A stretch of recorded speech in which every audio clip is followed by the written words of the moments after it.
Pause the domino game and turn up the volume because you're locked into Jamaica Magazine Online. It's that special time of year when we mash up history with vibes. It's Emancipedence, and no other Caribbean country has it. That's right, we're celebrating two big occasions in our country's history: emancipation from slavery in 1834 and independence from British colonial rule in 1962.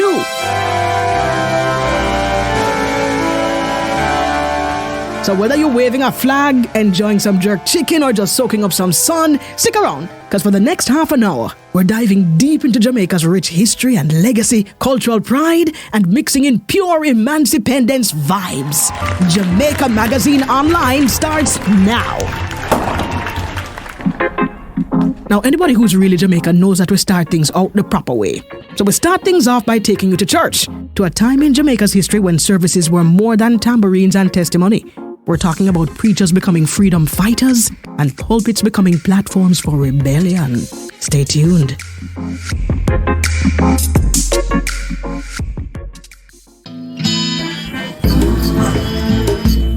According to historians, the fall of slavery in the Caribbean was due to several factors, including violent uprising by slaves, the work of anti-slavery abolitionists, and the dwindling returns being generated by slave-produced sugar. Today, we zoom in on the efforts of the Baptist anti-slavery abolitionists who from Jamaica mounted a steady campaign against the institution of slavery and whose efforts are widely credited with helping to destroy the evil and iniquitous system in the British West Indies. Initially, when the Baptist missionaries came, they were told to stay out of the slavery question and concentrate on saving the souls of the African persons who were there. But shortly after, they realized that that was an impossibility because the slave system was such a cruel and iniquitous system. Reverend Dr. Glenroy Layler of the Jamaica Baptist Union. Any inquiry into the Baptist role in the abolition of slavery must begin with a look at the rebellion led by national hero and Baptist deacon, the Right Excellent Sam Sharp, in 1831. Sharp advocated that after Christmas that year, all slaves should refuse to work unless paid and passively resist any efforts to drive them back to work, effectively ending slavery. The slave resistance became violent, however, and led to widespread rebellion across several western parishes. What happened with it in 1831, with the Sam Sharp rebellion, really woke up the system to the fact that if emancipation was not granted by an act of parliament, then the enslaved persons are going to take their freedom, which they saw as their right, by force. Sam Sharp's rebellion dovetailed with the anti-slavery lobbying efforts of renowned local Baptist preachers and abolitionists William Knibb and Thomas Burchell, and helped swing popular opinion in England against slavery.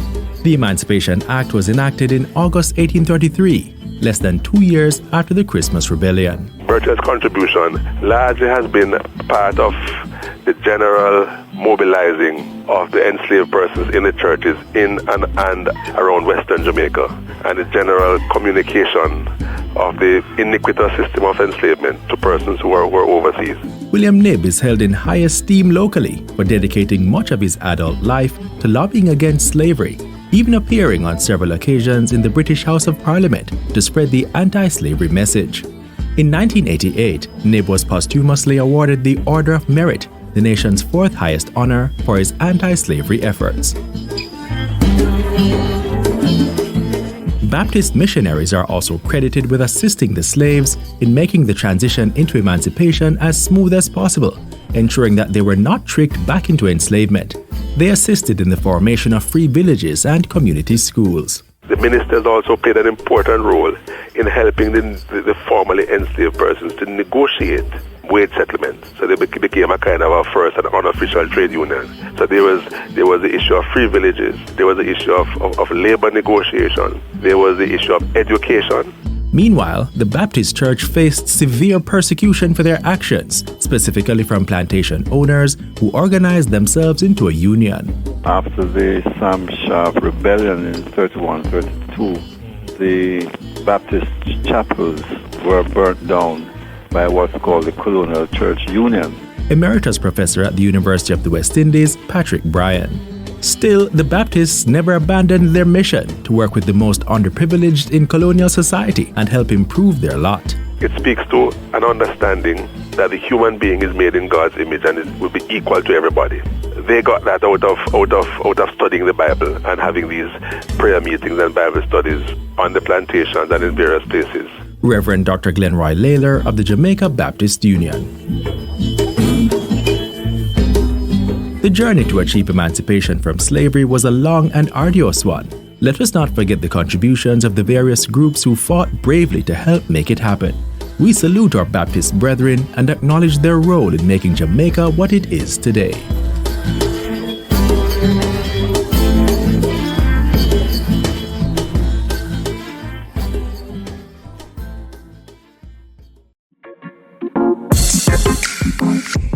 After loosening the shackles of slavery from our colonial master, the next major objective in the country's history was achieving political independence.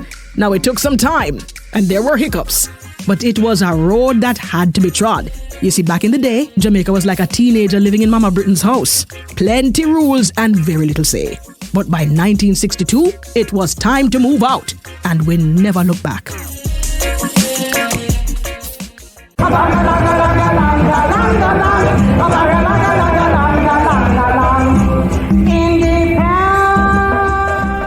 We are a sovereign nation at last. It was a time of national pride on August 6, 1962, when Jamaica gained independence after more than 300 years under British colonial rule. Slavery had been abolished in the 1800s, and Jamaicans gained full adult suffrage in 1944, but the British still held power up to that time. We are a sovereign nation at last. Those words from Michael Manley, although uttered some 7 years after the historic occasion, came at a time when the event was still fresh in the minds of the people. The country was also just starting to find its own voice within the community of self-governing states. The road to independence was long and hard, but was made possible through the contributions of prominent and instrumental figures such as Norman Manley and Sir Alexander Bustamante. The archives of the National Library of Jamaica hold the memory of those men being among a strong Jamaican delegation, making the journey to the United Kingdom to discuss the possible date for Jamaica's sovereignty, following the failure and dissolution of the West Indies Federation.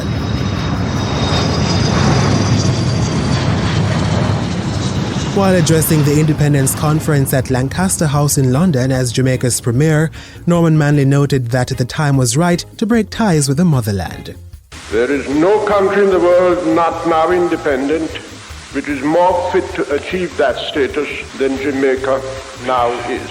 Indeed, we have been ready for independence long ago, and no doubt would have achieved it already, but for the fact that as far back as 1949 we committed ourselves to an experimental trial marriage with the other territories of the West Indies. Approval for independence came from the UK Parliament in 1962, and on Sunday, August 5, 1962 at 11:59 p.m., Jamaica's National Stadium went dark for 1 minute with only the flagstaff highlighted. The British flag, the Union Jack, was lowered, symbolizing the end of British rule over Jamaica, and Jamaica's new flag of colors black, green and gold was hoisted to loud cheers and fireworks, indicating the birth of a new nation. Joining in the celebrations was Her Royal Highness Princess Margaret, who represented Her Majesty Queen Elizabeth II. Princess Margaret, who was accompanied by her husband the Earl of Snowdon, gave a speech to mark independence and presided over the first state opening of the Jamaican Parliament. Jamaica's locally drafted constitution had also come into effect with independence. My government in the United Kingdom has laid down its responsibilities and has ceased to have any authority in and over Jamaica. Sir Alexander Bustamante's Jamaica Labour Party had just won the election in 1962 and was the reigning premier. He was installed as the country's first prime minister soon after independence. Independence celebrations went on throughout the island for several days. Special activities, including a state banquet, were organized by a celebration committee to commemorate the occasion. The National Float Parade was also one of the most significant activities undertaken on Independence Day. Outside the corporate area, Miss Pauline remembers accompanying her relatives as an infant to the school grounds in her rural community in north-central Clarendon to witness the Jamaican flag being hoisted for the first time. I took her down there with my grandmother and auntie, a whole heap of people. We got some piano, something like drinking cup. That was the kind of metal making I have Jamaican independence print. Miss Peggy in Hanover was on the verge of becoming a teenager at the time of independence. She recalls the royal party making a stop in her parish despite missing the opportunity to see the princess due to financial constraints. When I was 12 years old, Jamaica came independent. The Queen visit Lucy, opened the fountain, but we were a little girl so we couldn't go. Jamaicans at home and abroad still mark the transfer of British power with celebrations yearly.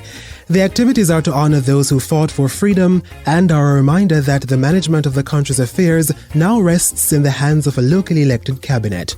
Independence Day was previously observed on the first Monday in August, but has now been fixed to August 6 with the reintroduction of Emancipation Day on August 1. What a time to be Jamaican, beauty of the nation, make Now, when you're turning your own key, you get to decide when you come and go, what you eat, and especially what you wear. But Jamaicans have been trendsetters since Wappy Kill Phillip, so we literally found ways to turn and make fashion. And even when still under the colonial thumb, we took the bandana cloth brought in for us from India by the British and created garments just as suitable for working in the fields as they were for dancing on a stage. That's right. Stay tuned as we stitch up the colorful cultural story of the bandana cloth.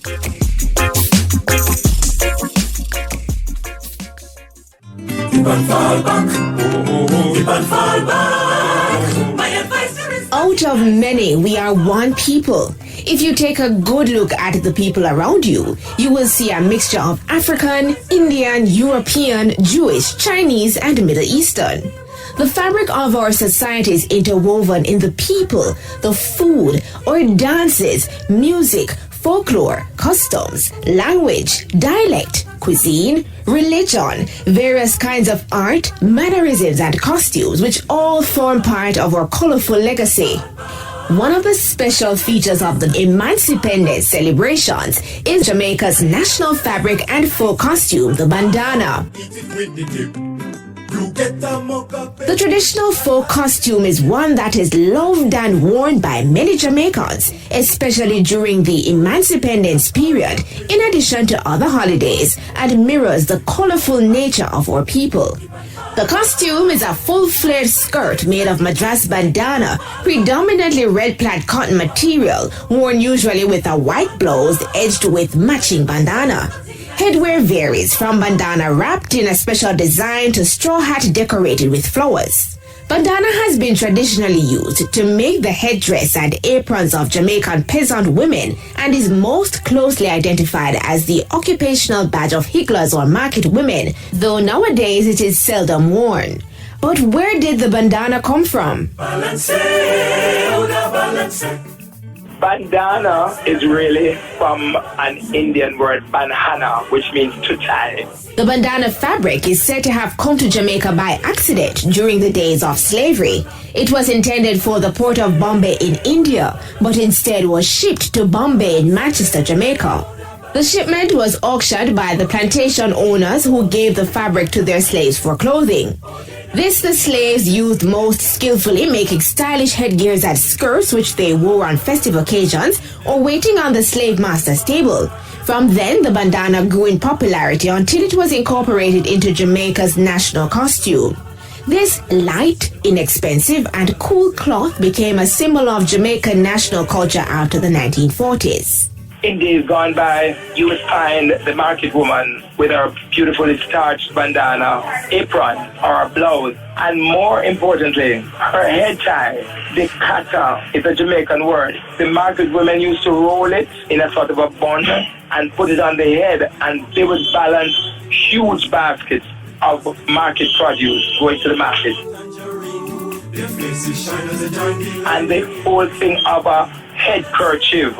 You hear your old time grandmother them say, "But Lord, bring me a head kerchief come." That is the handkerchief from the head tie handed down from the Banhana Indian language, which means to tie from India. Chair of Festival Fashion and Commissioner JCDC Western Horton. The cloth was worn as a mark of pride and distinction, particularly among market vendors. It is a tradition that continues today, especially worn during the independence holidays.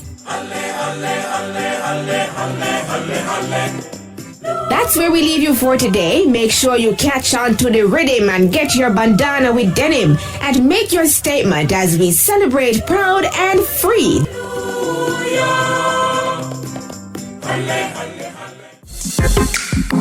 Way before minibuses were racing on the road, drifting on the toll, and taximen were driving like they're playing Need for Speed, Jamaica had one of the first railway systems in the Western Hemisphere. That's right, little we. Today, we're riding the rails through time to show the history of this piece of infrastructure. No delays, no potholes, just straight tracks and straight facts. All aboard!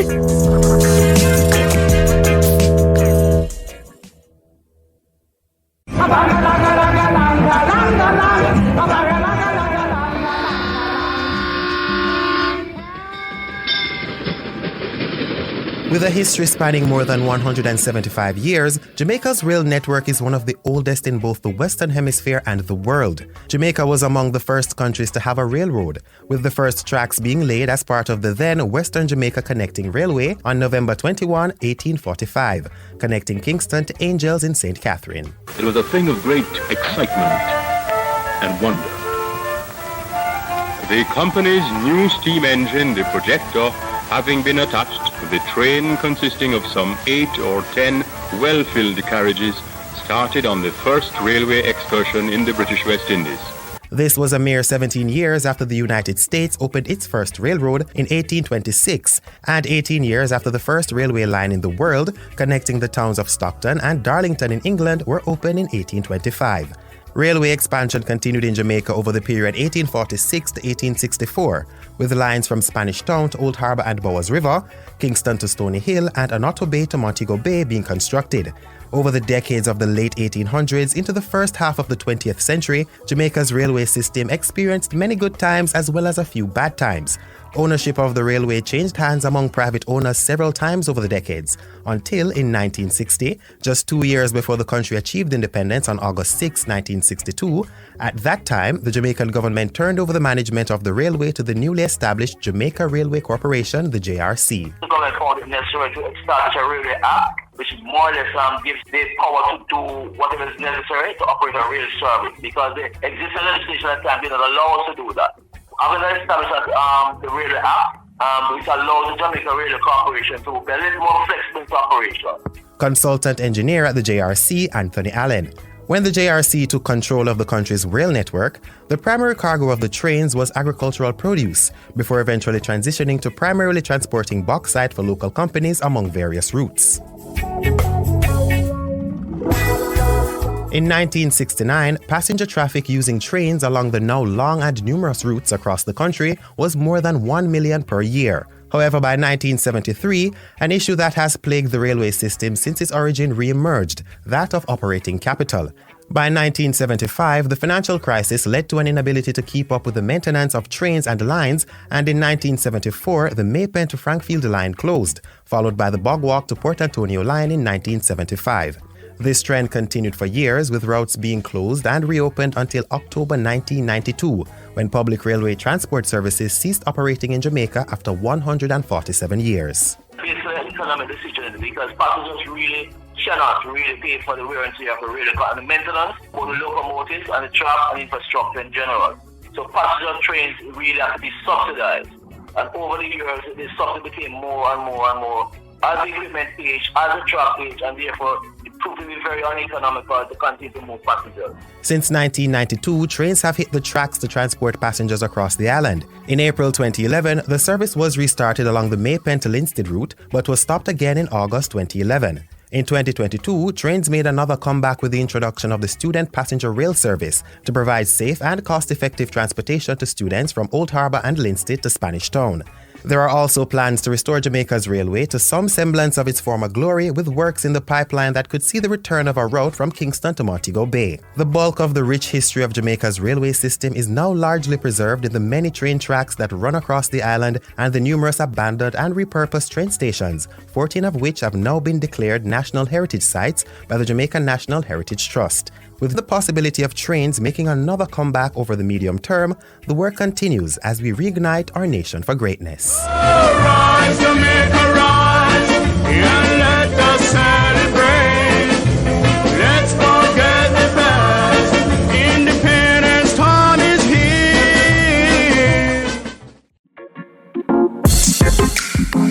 We're gearing down on our Emancipedence special and we're getting off the train tracks and stepping onto the dance floor to highlight one of our traditional folk forms. Now, names like stir fry, fling, and willy bounce may be more readily associated with the current Jamaican dance scene, but those who know that it all started with dances like the Dinky Mini, Maypole, and the focus of our next feature, the Gere.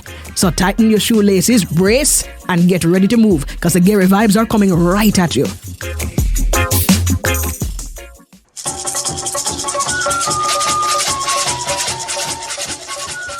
Jamaica is rich with a unique culture expressed through its food, dress, and various art forms, including dance. Though most persons are familiar with dancehall moves from Jamaica, traditional folk forms of dance such as Dinky Mini, Kumina, and Gere also reflect aspects of our culture.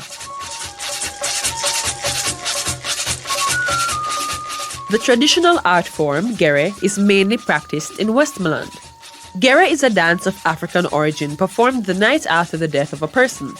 The dance is lively and celebratory in nature and aims to bring cheer to the bereaved. It is similar to Dinky Mini and Zella, with more emphasis being placed on the hip movements executed mainly by the female dancers. The instruments used in Gere are similar to those used in Dinky Mini, with pot covers taking the place of the benta. Manager of the Hartford Folk and Cultural Group in Westmoreland, Dawn Robinson, tells us more. Congo drum and grater and the pot cover, and sometimes we use the acoustic guitar, which we are not supposed to, but we use it sometimes. Drummer Robert Farquharson, a veteran with the Hartford Folk and Cultural Group, says the reaction of people to Gere performances makes the experience fulfilling. Whenever time we perform like the Gere, the audience are people that we perform for, whether at the hotel or we do a cultural show like Independence or Emancipation, the people would feel the music. So whatever time the Gere music started, or the Gere used by the pot cover and the grater with the drums, sometimes people audition like maraca, the shake from the calabash. We get the feel, the positive energy that the people feel, and I feel it also. It's something that in your blood, something that you feel, and I guess it's coming from the bloodline through the African tradition. Some popular Gere songs include Come Off a Matty Belly, Tell Me What the Fire Go Burn Down Low, and You Know Hear Me Here Nang a Bamboo Walk. Come off a matty belly, come off a matty belly. Matty belly, I go up and come down, come off a matty belly. Turn the water wheel, oh, Matilda, turn the water wheel, oh, Matilda, Matilda, Matilda, Matilda, Matilda, turn the water wheel, oh, Matilda. Who said the bull no buck, bull buck? Who said the bull no buck, bull buck? Buckina up in command, bull buck. In Buckina up in command, bull buck. Songs like those and so many songs, to be truthful, you know. Mr. Farquharson also shared the type of dance techniques used in Gere. The flat foot Gere like Dinky Gere, and you have the heel and toe Gere. Especially you have to move like your waistline, mostly waistline in the Gere. Gere dance can also be confused with Dinky Mini and Zella and is often considered to be the same kind of dance. However, distinctions in the kind of music, instruments, songs, and some variations of dance moves help to create the difference among the traditional folk forms. Gere music often contains subliminal sexual innuendos, which are part of the purpose of Gere in cheering up the bereaved, as it describes triumph over death through reproduction. Mr. Farquharson says Gere music has influenced modern dancehall moves and songs. Sometimes they play some various rhythms that I guess they use the computer drums, and the people they feel them rhythms. Although it's not the original Gere, but it have a blend in the reggae, or I would say in the dancehall. So people feel these kinds of music because it's so traditional. It's like ABC, you know, it's easy to feel, it's in everybody's pulse. Gere dance is showcased at many cultural celebrations, including the Jamaica Cultural Development Commission, JCDC, national dance competitions. The events held by the JCDC help to preserve Jamaica's rich cultural legacy and ensures that these traditional art forms are passed down to the younger generation.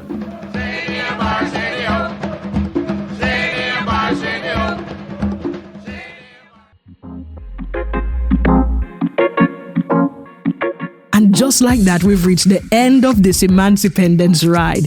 If you never bust a dance, wave a flag, or shout freedom at least 3 times, feel free to do so now. It's a safe space. Let's celebrate Jamaica together, remembering the indelible mark our people have continued to make on the world since emancipation was granted in 1834 and then independence in 1962. Your train conductor on this ride was none other than Joy Kelly, and you've just listened to Jamaica Magazine Online, where culture comes alive louder than a dancehall sound clash. So walk good, wave that flag around, and like the great Bob Marley once said, one love, one heart, let's get together and feel all right.